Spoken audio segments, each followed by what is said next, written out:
wanted to do was spend a bit of time showing you some of the tools and things that I actually use to do my wood burnings. And today I'm going to start off by showing you the Antex Firewriter, which is my main tool. It's the main thing that I use to do most of my burnings, to do the outlinings and some different types of shading. So that's what I'm going to start off with. Okay, so this is the Firewriter. This is the tool that I would use mostly. It's got a wire tip. Okay, you can see that at the end there. And you can get all different types of, or different shaped pieces that you can actually slot in, different types of tips that you can use on there. Now, this tool is quite expensive. It's not expensive as some of the ones that I've seen, but it costs just over £100. Now, the good thing about this tool is that there's a dial here for variable heat. And the other cool thing about this is the instant heater. Okay, so as soon as I turn that on, I can crank this all the way up right now. You can see it's already glowing. And if I just use this piece of wood here, you can see. The other good thing is that this tool will also cool down incredibly quick also. Now, when you initially get one of these sorts of pyrography tools, one of these wire tip ones, you'll be given a selection of different pieces of wire. So these pieces of wire that you can see here, you'll get different lengths. Now each one of these have got different thicknesses. So essentially when you put them into the burner, you're always going to have the same sort of shape. Okay, so you're always going to have this slight curve, and you can make it as thin as you like. You can squeeze it in so it's a little bit more nibbed. But obviously if you use a much thinner wire, you can get a much more defined tip. Now, a lot of pyrography and wood specialist shops will sell you bags of wire like this for a couple of pounds each. The wire is called nichrome, a mixture of nickel and chrome. Anyway, you can buy entire spools of this wire, all different thicknesses. Okay, I pay about £2 to £3 for an entire spool of wire. Each of these spools will last me many years.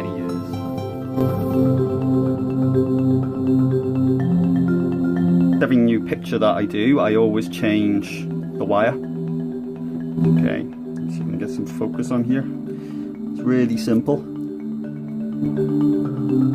Just loosen it.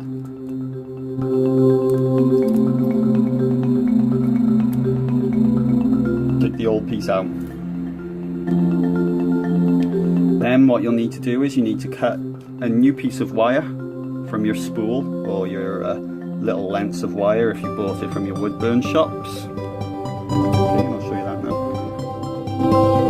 Okay, so normally you're looking at about maybe just under 2 inches of wire. You'll need wire cutters for this. I don't think normal scissors or your hands will be strong enough to do this, so just do a little pinch it off there. Okay. So now I've got a little piece of wire, and what you're going to want to do is kind of find about the center area of it. Just bend it into place.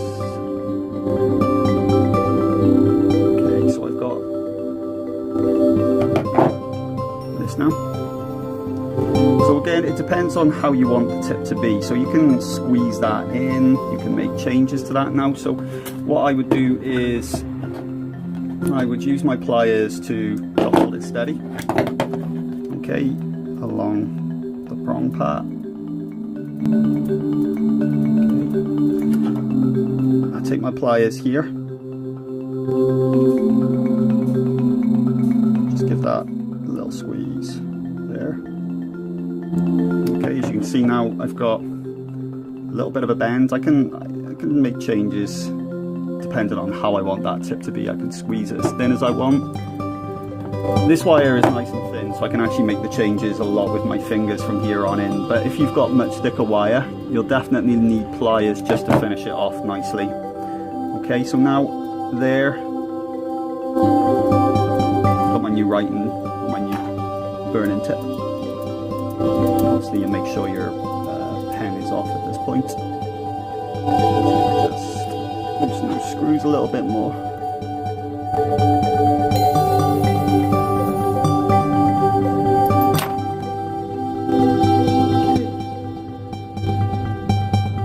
That's in.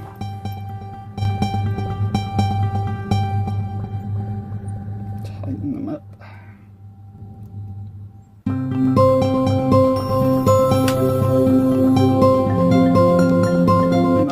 How you change the wire on these pens. Now you can also buy different shaped tips and pieces that you can slot into this pen.